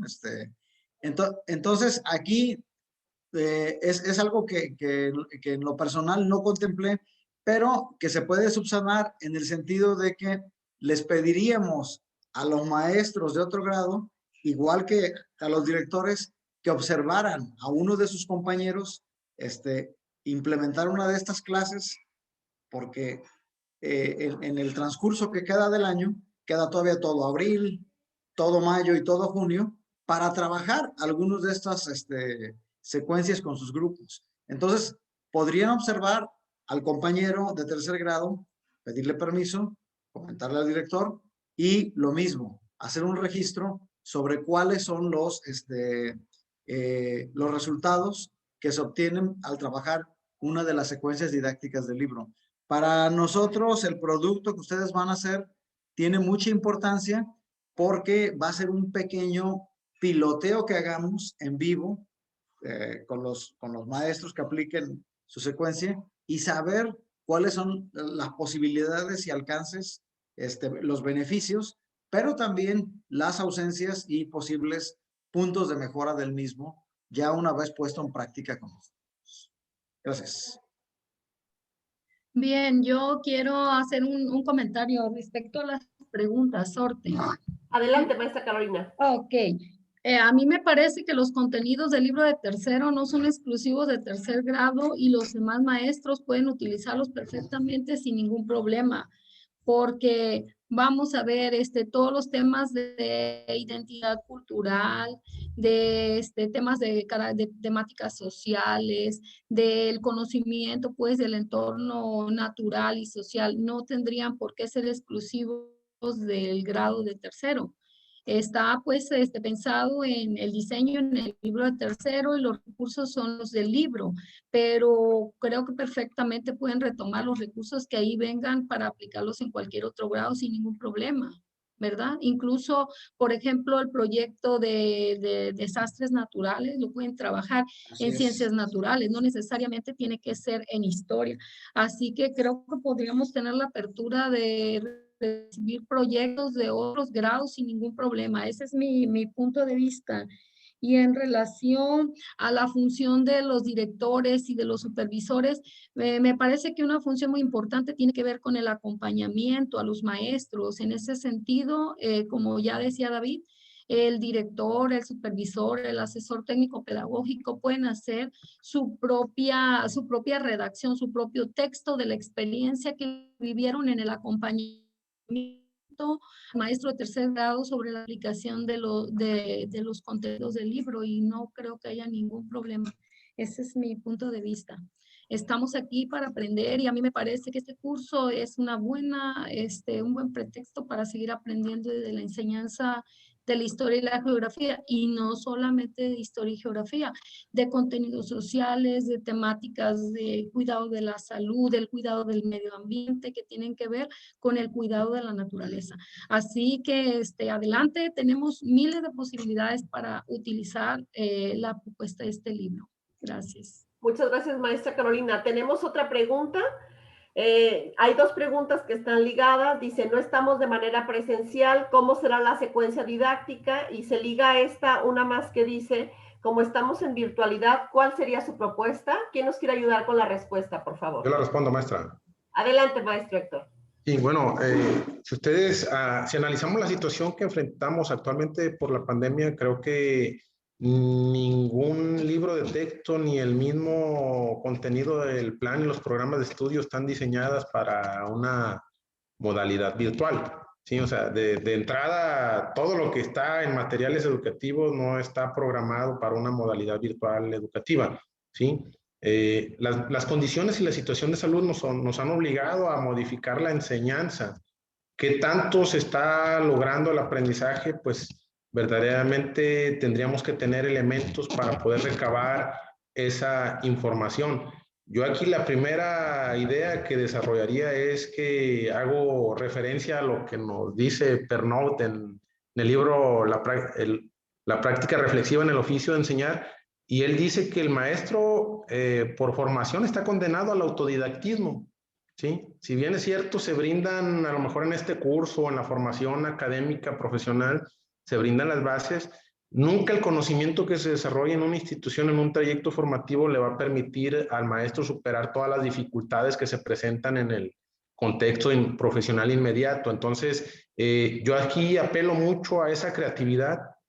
Hay maestros muy creativos, hay maestros que yo les decía a los compañeros en la escuela, este año ha sido un año de aprendizaje porque nos empezamos a relacionar más con todos los recursos de la red, recursos virtuales. Este es un ejemplo de la interacción que estamos realizando. Normalmente los talleres de capacitación y formación continua se daban en modelo presencial, hacíamos dinámicas, activaciones, diseñábamos material, pero bueno, la realidad nos ha obligado a modificar. Entonces, como lo decía también en la parte del libro, si bien el libro es la directriz de qué es lo que se debe desarrollar, aquí entra el ingenio y la creatividad de cada maestro para poder adaptar esa enseñanza. Yo he visto compañeros que dentro de sus actividades recurren a los recorridos virtuales.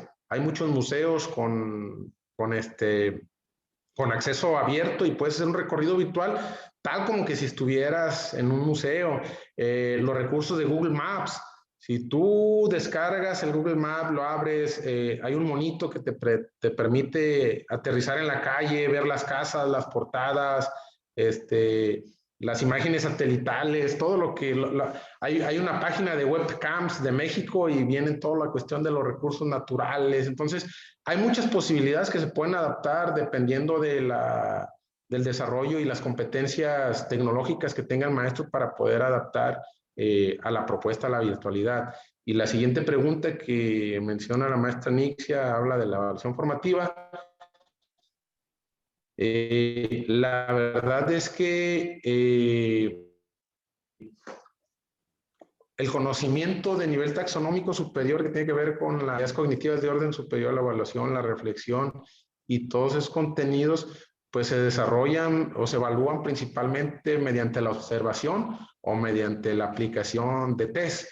Entonces, realmente aquí nos vemos limitados porque una observación no la podemos hacer in situ, ¿no? No podemos ir a la casa de los niños a observar, pero sí hay muchos recursos que se pueden implementar. Lo mencionaba hace ratito con la retroalimentación. Si yo le doy a un alumno el producto elaborado con todos los requerimientos del aprendizaje esperado y se lo facilito para que él pueda compararlo con lo que él realizó, es una forma de evaluación formativa en la que estoy retroalimentando el trabajo, porque yo lo viví en lo personal con mis hijos, cuando una maestra les dio un ejemplo de qué es lo que debería tener un producto, y si alcanzó a reflexionar una niña de tercer grado, me hizo falta esto. Entonces,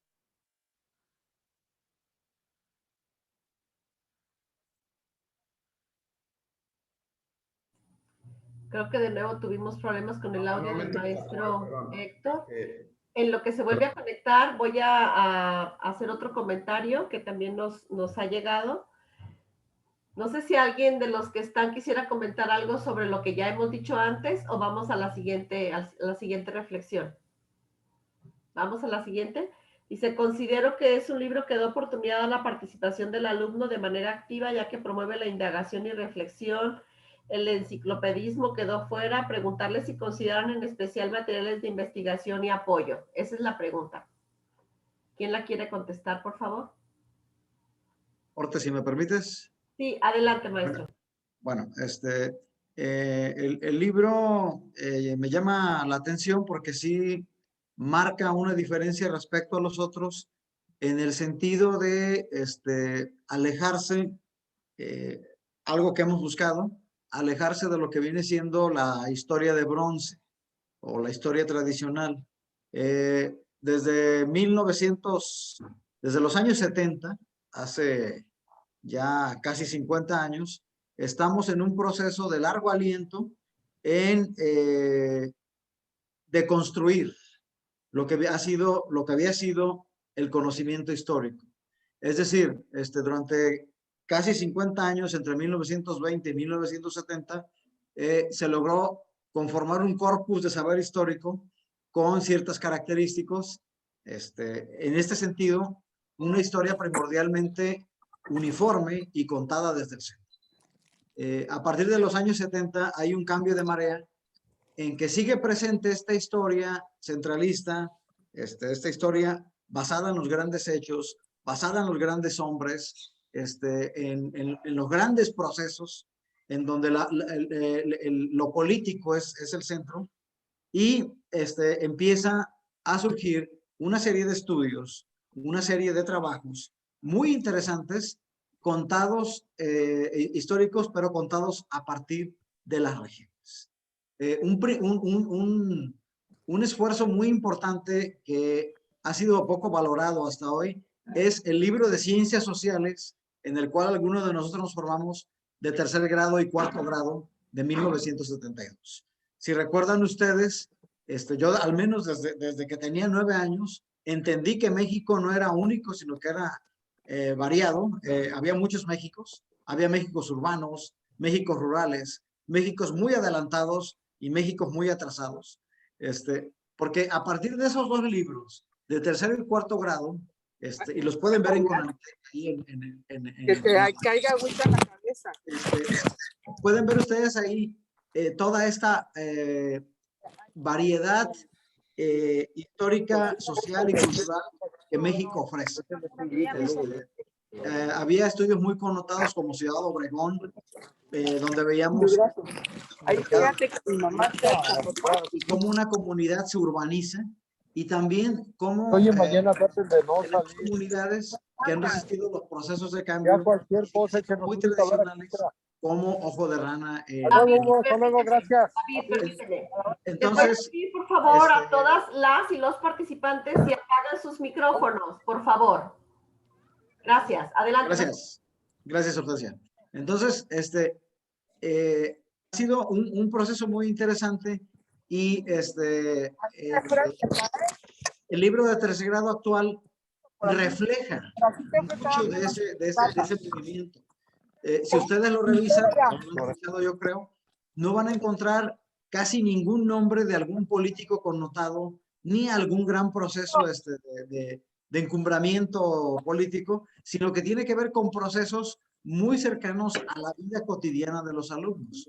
Ya lo decía la maestra Caro y mis compañeros, son hilos que vertebran y ayudan a construir sobre todo elementos de identidad. ¿Cómo es el medio ambiente que me rodea? ¿Qué características tiene? En ese sentido me parecen bien logrados, aunque quien debe calificar esos son ustedes, son los dos proyectos que acompañan al libro. Uno de ellos tratando de identificar cuáles son los desastres, porque Colima, como el resto del país y prácticamente el resto del mundo, es una tierra de desastres. Y esos desastres nos han vuelto un pueblo resiliente, un pueblo resistente y un pueblo que sabe de alguna manera responder y organizarse ante las coyunturas de este tipo, ¿no? Estamos entre el volcán, el mar y los temblores y una serie de elementos hidrometeorológicos que año con año fustigan el territorio de Colima. Entonces, esa formación histórica de los habitantes de Colima en función de saber resistir las posibles eventualidades de este medio ambiente, nos hacen un pueblo con características únicas y similares al mismo tiempo a otros, a otros lugares. Un islandés que estuvo en Colima decía que Colima era prácticamente, que él se identificaba mucho con nosotros porque tanto Islandia como Colima son tierra de volcanes, ¿no? Y de un constante cambio del terreno, ¿no? Amenazado por distintos elementos. Entonces, el propio medio ambiente, el propio conocimiento del maestro, ahorita lo vamos a ver un poco en lo que son las orientaciones didácticas, permiten apoyar, guiar y proporcionar materiales extras a los niños. ¿Qué materiales extras recomendaré yo en concreto? Bueno, en Conalitec, si no quieren buscar mucho, pueden encontrar apoyo en todos los libros de texto anteriores. Ahí está el texto de Lameiras, que es un texto muy extenso y muy profundo, que yo lo recomendaría como complemento o un repaso de historia para los alumnos de quinto y sexto grados. Está también de manera virtual el texto de 1994 y de 1972, estos libros de tercero y cuarto grado de sociales. Y esos elementos, esos materiales, ahí están a la mano y pueden utilizarse como un apoyo muy efectivo, ¿no? Hay por ahí maestros que tienen una gran cantidad de bibliografía de Colima. Por ejemplo, Héctor, uno de sus maestros, tiene una biblioteca formidable sobre historia de Colima que estos maestros pudieran compartir con los demás. En Internet hay una enorme cantidad de información que nos ayuda a entender los distintos elementos históricos y geográficos de Colima, ¿no? Una recomendación concreta es que entren a la página de INEGI. Ahí van a encontrar prácticamente todo lo que ustedes busquen sobre geografía y de manera muy, muy actualizada, ¿no? En cuanto a compartir el libro, preguntaba alguien por ahí, lo vamos a subir para que lo tengan en PDF y puedan hacer un manejo más directo y sencillo, y sobre todo que lo compartan con sus alumnos. Envíenselos, por favor, que lo tengan todos, que llegue a la mayor cantidad de personas posibles. Eso, por último, en la mayor parte, no sé si la mayor parte de escuelas, pero en una buena parte de escuelas existe un mapa de Colima. Hagan uso de esos mapas. Es muy importante que en primer y segundo grado, como suele uno ver, exista ese ambiente alfabetizador con el alfabeto y los números, porque el hecho de que a los niños visualicen día con día estos elementos es un elemento de que les ayuda a consolidar un montón de hipótesis que ellos tienen sobre estos objetos de conocimiento. Lo mismo les pediríamos que una vez que esta normalidad vuelva, a los maestros de tercero traten de instaurar una pequeña mapoteca en sus aulas, en la medida de lo posible, aprovechando los mapas que ahí tienen. Gracias. Muchas gracias, maestro David. Bueno, pasaríamos a la última parte, la cual haremos brevemente, porque bueno, creo que muchas de las cosas que a lo mejor iban a concluir ya las hemos venido reflexionando ahora, justo con las preguntas que tenían las y los participantes y los comentarios, a quienes les agradezco muchísimo que hayan tenido esta tan activa participación. Para el cierre contaremos con 2 minutos como máximo para cerrar, para que podamos estar en tiempo. Y voy a pedir, por favor, que en esta última parte del conversatorio inicie la maestra Carolina Hoyos Abundis con su cierre, por favor, sus conclusiones. Adelante, maestra. Gracias, Orte.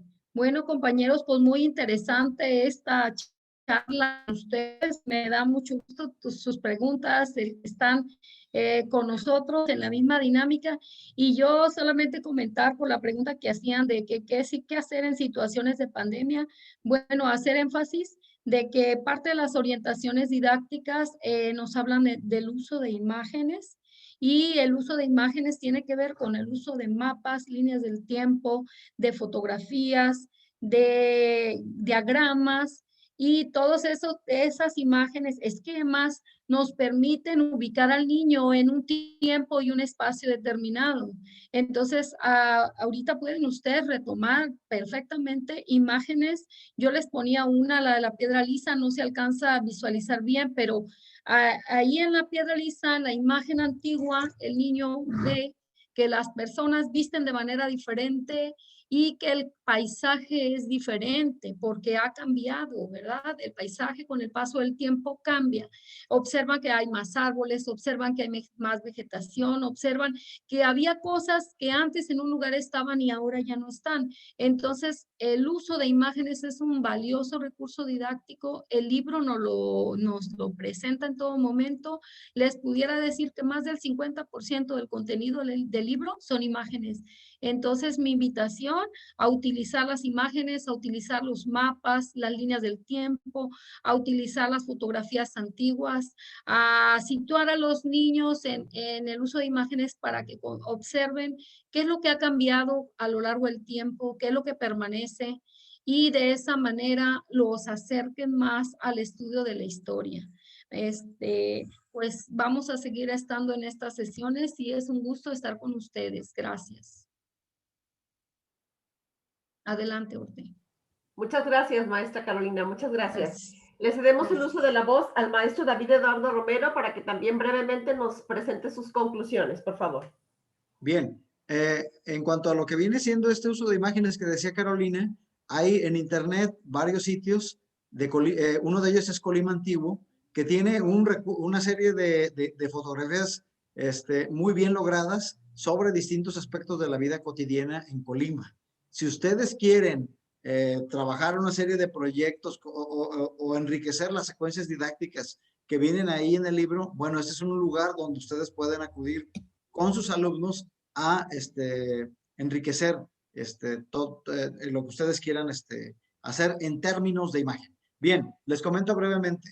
Las orientaciones didácticas del libro contienen una serie de elementos que ayudan también a situar los aprendizajes. Uno de ellos es partir de las experiencias y saberes previos de ellos. La segunda, llevar a cabo investigaciones guiadas. Es decir, el maestro no está ausente, no les hace la investigación, pero está ahí para apoyar, dirimir discusiones y sobre todo crear conflictos cognitivos. Estas investigaciones guiadas, el sustento es el trabajo cooperativo y el colaborativo. Se sugiere también, de nueva cuenta, trabajar itinerarios didácticos, es decir, visitas guiadas a diferentes aspectos de la comunidad o visitar algunos elementos del contexto circundante en la localidad. También estrechar esta relación entre escuela, hogar y comunidad. Es muy factible pedirle a personas mayores que acudan a ilustrar a los niños sobre ciertos aspectos de la vida diaria en su localidad cuando ellos fueron jóvenes, ¿no? Este trabajo con testimonios es fundamental, ¿no? Testimonios mayores. Y por último, lo que viene siendo el trabajo por proyectos, ya lo comentaba, y lo que el eje que vertebra cuánto han aprendido nuestros alumnos y cómo lo han aprendido, ya lo explicó muy bien Héctor, que es la evaluación formativa. Muchas gracias. Gracias, maestro David. Le pedimos, por favor, ahora al maestro Ignacio Chávez Morales. Adelante. Gracias, maestra. Quiero referirme en este momento al aprendizaje situado. Dentro del enfoque pedagógico de esta materia que estamos analizando y del libro, el punto fundamental o la metodología fundamental que se plantea es precisamente el aprendizaje situado, entendiéndose como el trabajo situado como aquel lugar real donde se realizan una serie de actividades que permiten ir logrando en los alumnos la pertinencia, la participación y el análisis de la práctica del propio maestro. Entonces, con ello quiero decir que el aprendizaje situado es fundamental en el desarrollo de este texto, ya que permite al alumno, le da la oportunidad de ir tomando decisiones de manera individual como de manera colectiva, de tal manera que también el aprendizaje situado permite lograr la autonomía y además en el diseño curricular del texto y de esta materia, lo guían tres ejes fundamentales. Primero, el cómo somos, situando el niño en su lugar, en su espacio. El otro eje es dónde vivimos, o sea, con quién vivimos, y el tercer eje son cómo nos organizamos. El aprendizaje situado precisamente es lo que rescata, el aprendizaje sociocultural que vive el niño en una situación real que es su propia comunidad. Entonces, el aprendizaje situado viene a fortalecer de manera muy fuerte esta materia, y el libro está contextualizado en esos tres ejes, en quiénes somos, dónde vivimos y cómo convivimos con los demás. Para Frida Díaz Barriga, para cerrar, dice que el trabajo situado, el contexto es fundamental. Y además, en el aprendizaje situado permite la traslación de conocimientos y además fortalece la interdisciplina de las diferentes materias.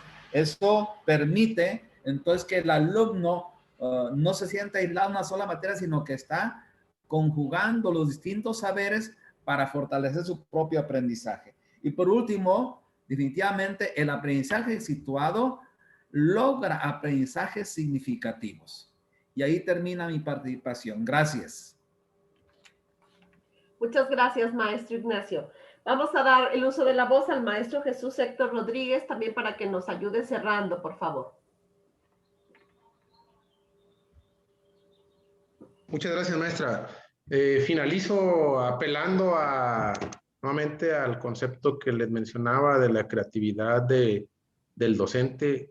Si por muy bien estructurado que esté un programa, por muy bien estructurado que esté el libro, si el maestro no sabe cómo utilizarlo, se minimizará el logro del aprendizaje. Entonces, es importante conocer el recurso, es importante saber que se tiene la libertad para poner en práctica la creatividad. Vuelvo a retomar una frase, ahí les compartí una captura y les compartí el link para el Drive para que lo puedan descargar. Dice una frase: seguir ciegamente las lecciones de un libro de texto equivale a abdicar a la toma de decisiones concernientes a la enseñanza. Entonces, tenemos que tener en claro que el libro de texto es un recurso para la enseñanza, mas sin embargo, no lo es todo.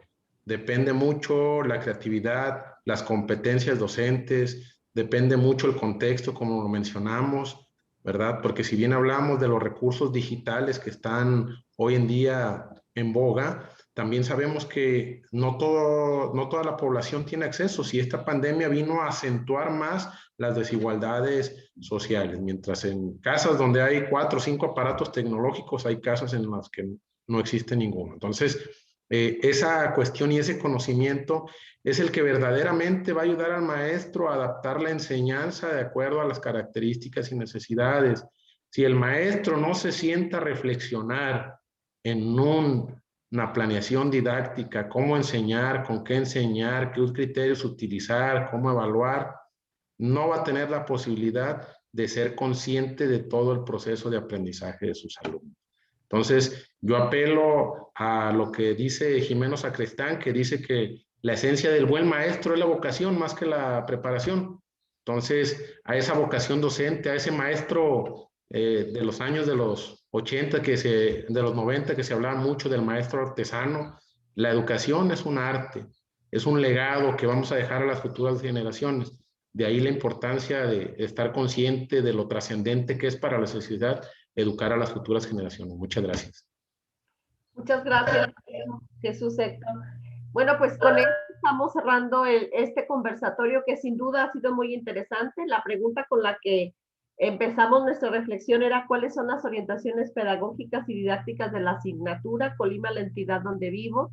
Estoy totalmente segura que quedó resuelta esta pregunta. Creo que desde estas 4 miradas, desde estos maestros y esta maestra especialistas en esta área, pues nos pudieron dar, sin lugar a dudas, una serie de herramientas que serán muy, muy útiles. Yo creo que es importante que partamos de esta reflexión de quiénes somos, cómo vivimos, de por qué es importante la mediación pedagógica y por qué es importante cómo construimos los ambientes de aprendizaje. Y algo que también es muy importante es cómo evaluamos en geografía e historia, ¿no? Que esta también es una reflexión que estuvo aquí. Pues no me resta más que agradecer infinitamente la generosidad y la expertise de la maestra Carolina, del maestro David Eduardo, del maestro Ignacio Chávez y del maestro Jesús Héctor Rodríguez, quienes estuvieron esta mañana para este conversatorio. Muchas gracias. Estoy segura que ha sido una estupenda experiencia de aprendizaje para quienes estamos esta mañana. Por supuesto, también muchísimas gracias a todas y todos ustedes que están participando en el curso. Estoy segura que esta experiencia de aprendizaje va a marcar un antes y un después en la enseñanza de la geografía y la historia. Muchísimas gracias por su participación.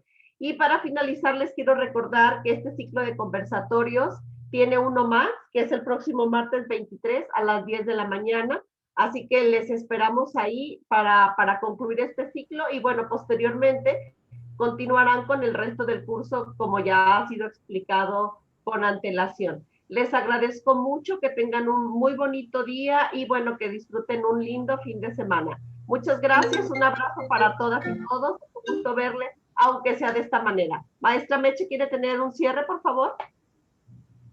Gracias, Hortensia. Solamente para agradecer a la ponente y a los ponentes, pero además pedirles que puedan invitar a sus compañeros a este tercer conversatorio y comentarles que estamos grabando estos conversatorios para hacérselos llegar a través de las jefas y jefes del sector, así también como las presentaciones que tienen a bien compartir nuestros compañeros. Muchas gracias, les esperamos. Miren, el primer conversatorio tuvimos 267 participantes. En este conversatorio tuvimos 233. Nuestra plataforma tiene capacidad para 500 participantes. Si quieren invitar a sus asesores, a sus directores, lo pueden hacer. Creo que son temas interesantes que nos incluyen a todos y que es bueno poder compartirlos con más compañeros. Muchas gracias por estar aquí. Que tengan un excelente fin de semana. Cuídense mucho y no se les olvide ponerse el cubrebocas. Muchas gracias. Hasta luego. Gracias. Hasta luego. Gracias a todos, lindo fin. Gracias, buen día. Hasta luego. Bonito día para todos. Nos vemos el martes 23 a la misma hora. Muchas gracias. Feliz descanso. Gracias. Gracias. Adiós. Gracias, feliz fin. Buenas tardes a todos.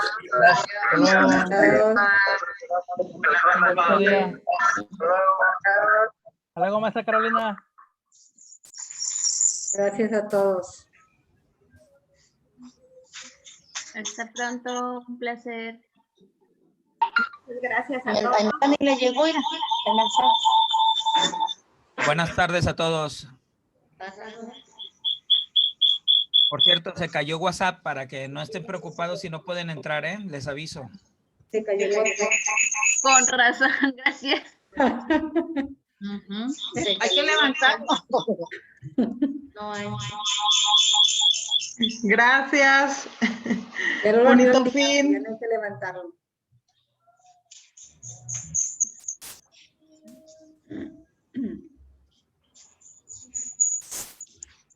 Gracias.